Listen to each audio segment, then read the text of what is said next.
Hey guys, Jesse101 here, and welcome back to another video.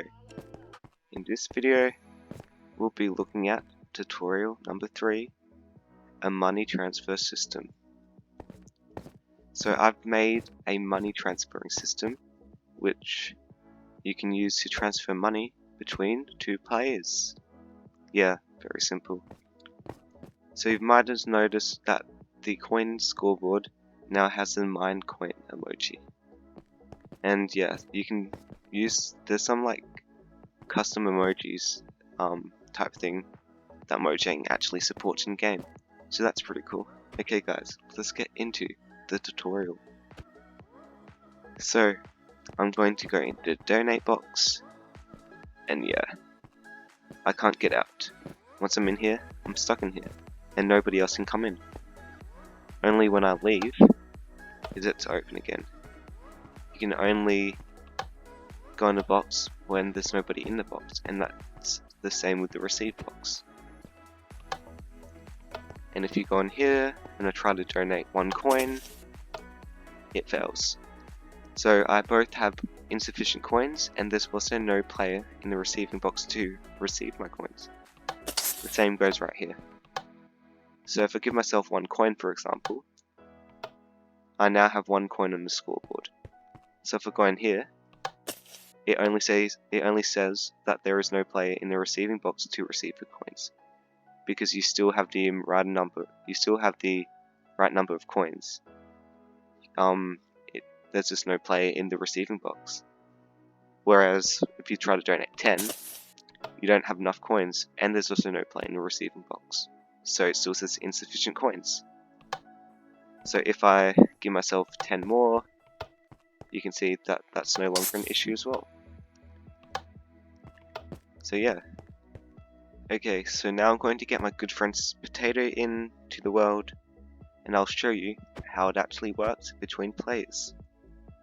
So let's see. There we go, Potato joined the game, and they're instantly added to the scoreboard. Okay, so I'm going to go into the donate box, and then with Potato, I'm going to move this way. Hello, I'm Potato. Okay, so now I'm going into the receive box. So let's test this. Let's donate 10 coins. Donate 10 coins to Potato. So unfortunately, because there's still a comparative signal active, it will do that the first time if it had done it previously, but that's the only negative to this system. So yeah, it works perfectly well. But now, it just says insufficient coins. So if I get myself a ton of coins, we can try it again. Yeah, so now it doesn't say the no player in receiving box. So if we do this, we now have 9 coins. So insufficient coins. It doesn't work again. And you can see we can't get in the receiving box because there's already a player in there. Isn't that right, Potato? It is right. So yeah. So if Potato leave. Oh god. Potato has no perms. There we go. Now you can leave. Okay, we can try and get into the receive box now. Potato can't get into it because we're in the box. So yeah, I'm going to try donating to myself with this account now. The Potato just gave 10 coins to me. 1 coin. And yeah, you can just see it works pretty well. That's a definite. And yeah, I think we don't really need you anymore, Potato. Thank you for helping. It's definitely not my old account. It's just a random guy called Potato. Yeah, so bye.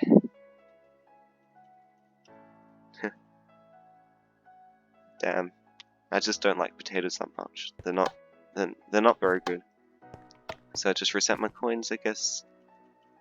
And now we'll look at the commands. So let's get into it. Okay.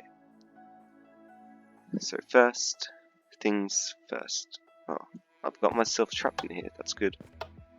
Okay, first things first. I'll give you an overview of the system. So basically when the donate box is open, so nobody is in the donate box, it's testing for an unpowered comparator here, which is testing if it's occupied, and if there is an unpowered comparator, then you just fill the area in front of it to air, so people can actually access it and go into the donate box. So here are the commands for donate box open, and yeah, so basically you just need to write in the coordinates of the other comparator, and you need to test for its unpowered state. And over here, if the donate box is occupied, you need to test for these certain coordinates, so 24, 4, -1, range equals 4.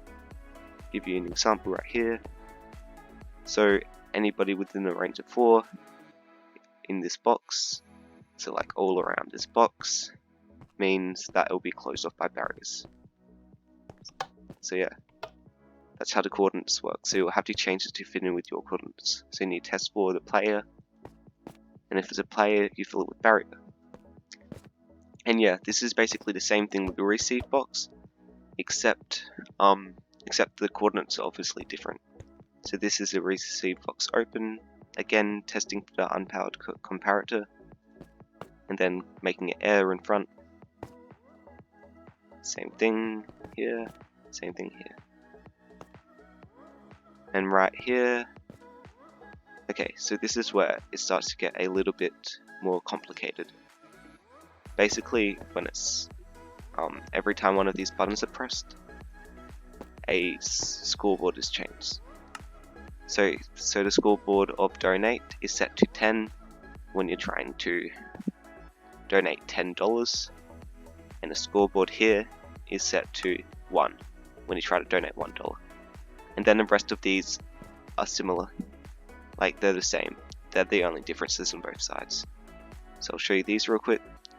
So you want to set this block over here to a redstone block, so it activates this, gives signal out here and out here as well. You also want to set a redstone block there, so like 35, 10. Wait, what? 35, 4, -10. Oh yeah, you're not meant to have that really. That was there for earlier when I was trying out other things. But like, you need a set block unpowered comparator there, and here. So basically right here, you need a set block to an unpowered comparator, and here as well. Because there's a weird bug in Bedrock Edition, which just doesn't reset the comparators for some reason.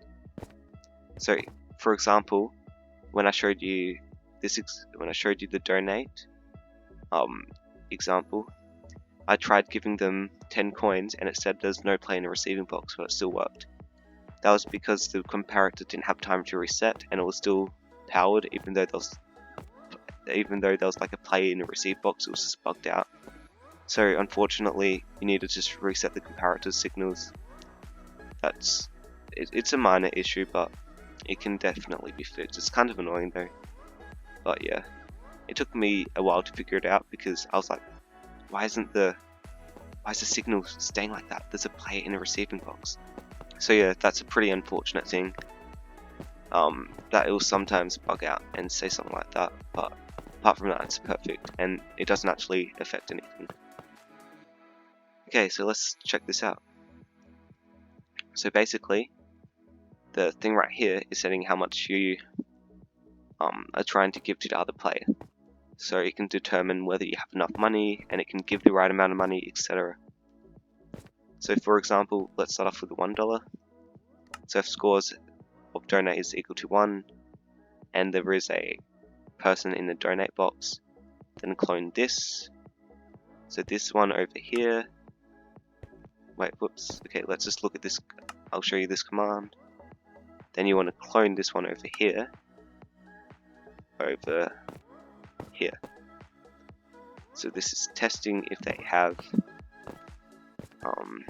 the right number of, if they have just like the right number of coins.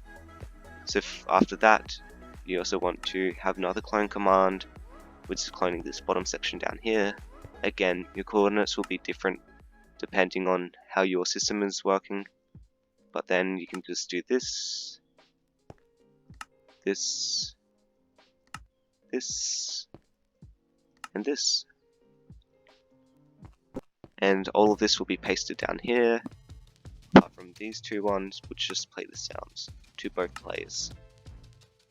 Yeah, so those two ones just play the sounds to both players and they always stay there. So these ones will get cloned as well as this one.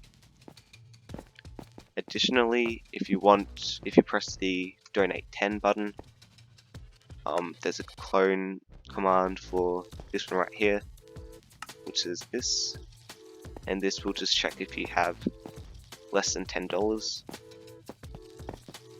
like $10 or more, sorry. And then if you have more than $10, it'll execute the rest of the commands to like remove $10 and give $10, and that's the same with the $1 one, but obviously $1 it's testing for. And then again, if you want to clone the bottom area, you need to have a command like this. Then you need to clone this, this, this, and this. Okay, so basically, this is what happens if you have insufficient coins. It tests if your coins are that. Oh wait, oh that's just, got it all wrong. So the powered comparator, right? It's just testing for if there's a player. Yeah, because this is the receive box. If there's a player in the receive box, then it will do the rest of the commands. If not, then it won't. So these two, this one and this one, are actually cloning to this block over here, sorry. So yeah. So for $10, it'll say this, and obviously for $1, this will be cloned there. And then the rest of these commands, yep, so it's just saying transfer insufficient coins, creeper mob dot playsound mob dot creeper dot say is like the error sound, the creeper exploding error sound type thing. And then over here is the no player in receiving box. So it tests for the unpowered comparator over here. So if there's an unpowered comparator here, it means that there's no person in the receiving box. So if there's no person in the receiving box, it will activate this comparator.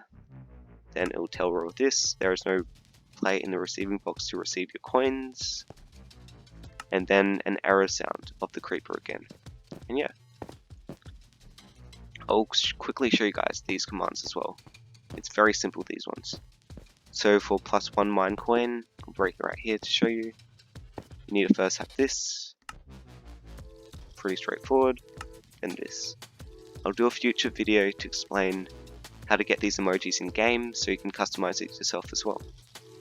And then for the +10 coins, you need to do this first. Then you need to do this first, second. And then to reset coins, you need to do this first, reset to 0, and then coins reset for the second one. And yeah, that is basically it, guys. So thank you for watching this video, and I hope you enjoyed it. If there's any more tutorials you'd like to see in the future, please just leave a comment and I'll look into it, and I might make a video on it one day. So yeah, thank you for watching and stay tuned for more. Like and subscribe if you want, and that's it. I'm out. Bye!